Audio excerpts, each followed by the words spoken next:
Good evening. My name is John DeBartola, and I'm the president of the Keystone Alliance Gay Life newsletter. And once again, I have hijacked the Brian T. Hour. Imagine that. This is actually my show, not Brian's. I deserve the recognition award. Today, I have a very special featured guest all the way from Johnstown, Pennsylvania, where I live. She is a super powerful medium. She actually calls herself the Divine Medium. And that is not to be misrepresented with a psychic. She has the ability to talk to the dead, read past lives, and see into the future for a glimpse of who and what you may have in store for you. So without further ado, I'd like to introduce you to Kristina Watts. Hi, everyone. Kristina, how are you? I am good. I'm good. And you are the Divine Medium, so what does that mean? I can talk to your loved ones that passed away. I have always had this gift. I get that question, when did it start, or when did you have it? And I grew up with it. I mentored children because of it. It was very scary growing up, so I like helping kids and mentoring kids that have this and supporting the parents and teachers that have to be in support of that child. Now, I happen to also be your friend. I know that your gifts got augmented when you had was it a near death or an actual death experience? It was an actual death. I passed away in a car accident in 2009 in Orlando, Florida. I was an investigator. What were you investigator for? People. Oh, okay. Yeah.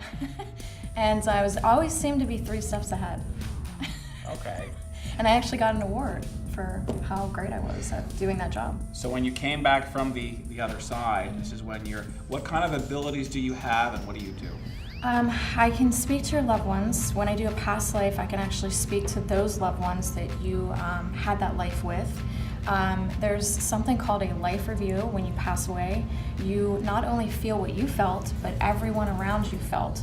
And there's a reason for this. It's not God judging you, it's you judging yourself based off the feelings that are being reversed onto you so that you can see for yourself. When I was going through my life review, I just remember putting my head down a lot, because whoever I was with, I can't tell you who I was with, because at that part I wasn't shown, but I was being guided through all these steps that we take when we pass, and I just kept putting my head down. I was ashamed at the things that I had done in certain parts of my life.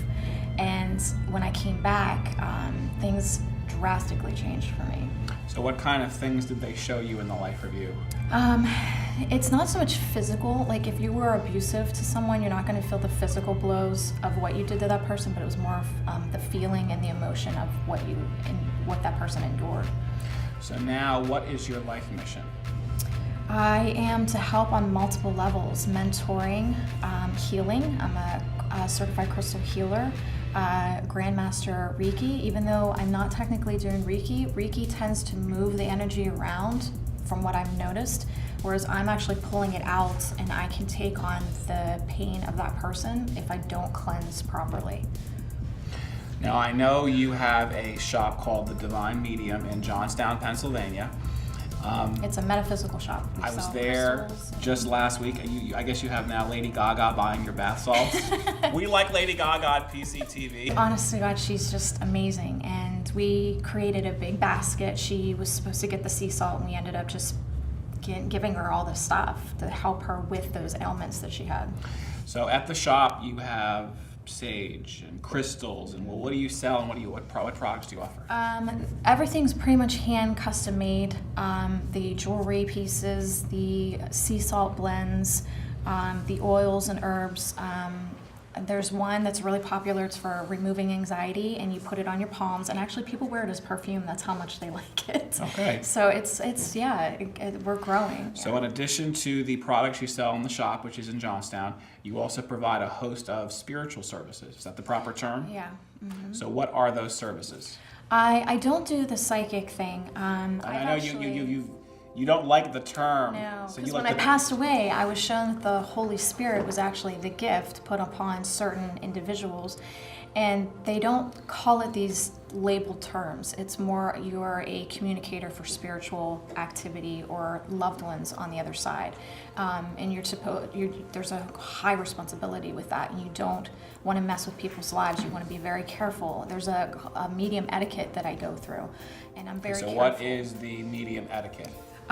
So let's say, for example, I have a child that, tragically died. I will be shown what happened, but I won't go in detail what I'm being shown, because I don't want to put that mother through what she had already witnessed. There's no sense in doing that. There's other ways of going around it to let her know that I have her son or daughter.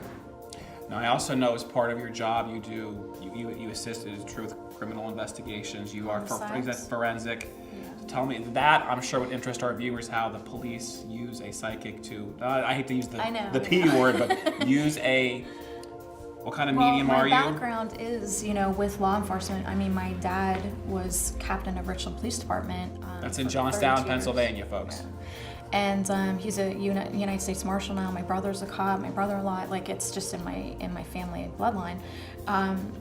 And that's what I was, my mission, I thought, was to go towards that. But it wasn't. It was to stop me from doing that. So when you crossed over, I know a little about you. I know you have a main guide named Maria.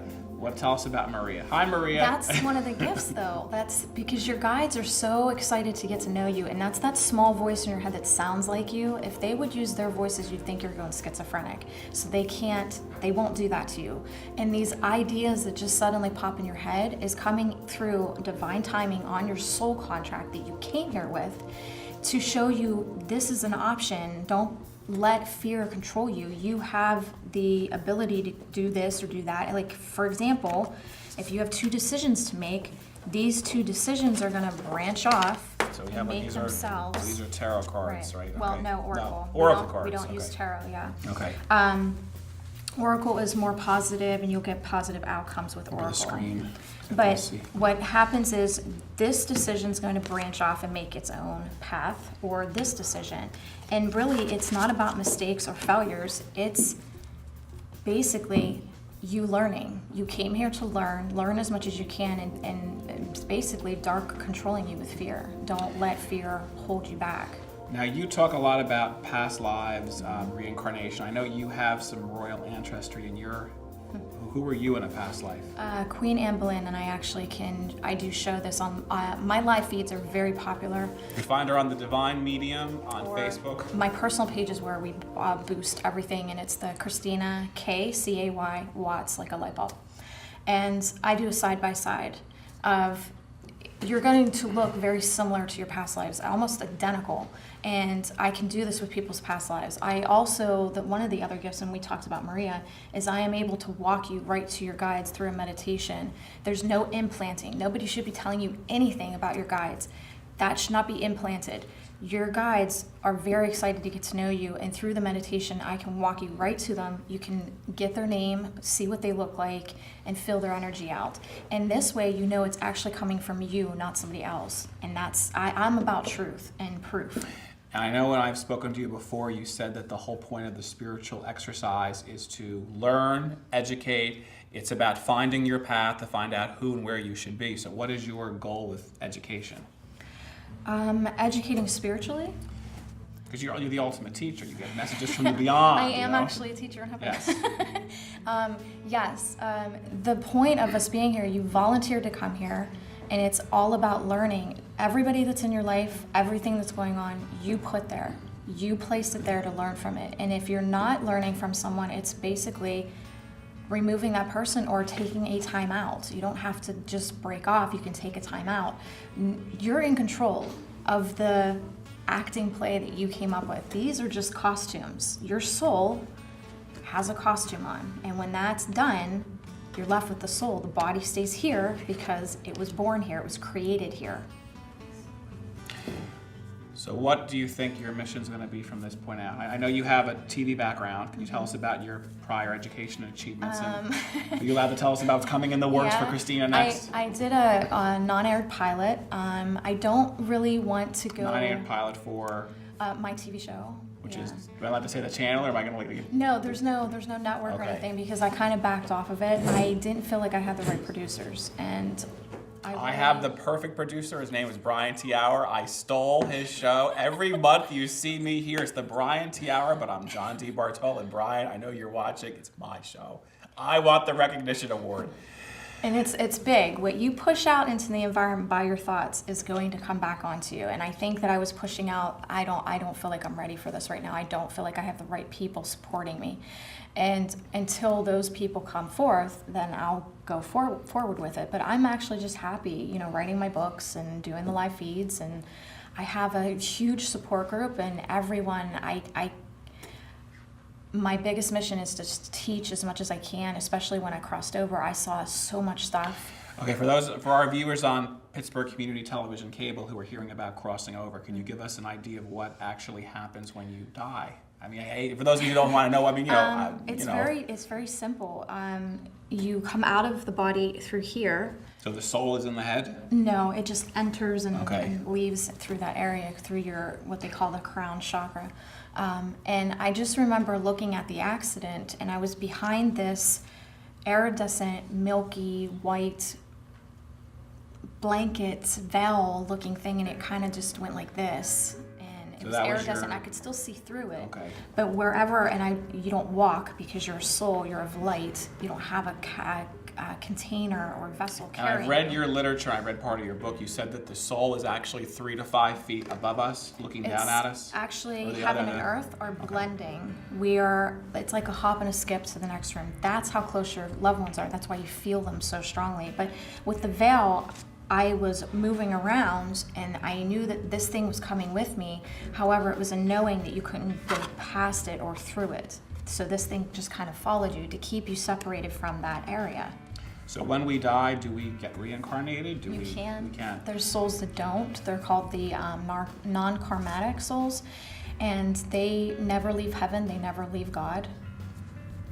So it's really up to that soul how they want to learn. And you also speak with angels and guardians, and you've also had dark entities attack your home. This is the biggest thing. Your angels are not your guides. Your guides are totally different. They are souls that have been through this and know how to handle it and how to help you better. Angels are more protection and major messages. Your guides guide, your angels protect, and your loved ones simply support. They can't give you guidance and they can't intervene. Now talk to me about the dark forces. I know you've been under attack before, and of course you're a light worker. Is that the proper term? I'm a galactic worker. Light workers are a little different. They're more positive, uppy, and I'm more brash, in your face. This is how it is, and if you don't like it, I don't know what to tell you. I can't sugarcoat things for people. I am of positivity, but I am just like Jesus. He came to tell and teach, and he didn't worry about outside forces of what they thought. I mean, he ran from the priests. He wasn't in a building teaching. He was Jesus was the ultimate politician. He never held office. He was I'm an activist. I like to think Jesus was an activist. He fought for social change, never held an office, and they had to crucify him to shut him up. And then he still came back because he was still fighting. People forget that's what his role was. So these dark entities, sometimes, what do they do to block you from your mission? One of my live feed supporters, she cracks me up. I always forget her name, but I think it might be Stephanie. But it's so funny. I'll get like one or two maybe on a live feed that is just like, oh, you're hysterically funny, you're ridiculous. And I can't worry about that. I have to get the messages out and just not worry about dark trying to stop me or make me afraid of talking. And she always says, "Not today, Satan." And it just cracks me. It makes me laugh. It's so funny because I love my supporters. And you have a lot of supporters. Mm-hmm. So, and then they're on Facebook. They're all over the world. How long have you been a practicing medium? I want to say going on 5 years now. Yeah, I mean, I was when I was little. I just didn't know that that's what I was doing. So for people who want to contact you, it's the Divine Medium at Facebook.com. Mm-hmm. And then DivineMedium.com. You also have a shop for goods. Mm-hmm. You do readings. I know you travel around and do readings, like even in north of Pittsburgh, right? Don't you come to the homes? I just got our cue people. We're about to take a commercial break. We will be right back with more of Kristina K, the Divine Medium. Thank you.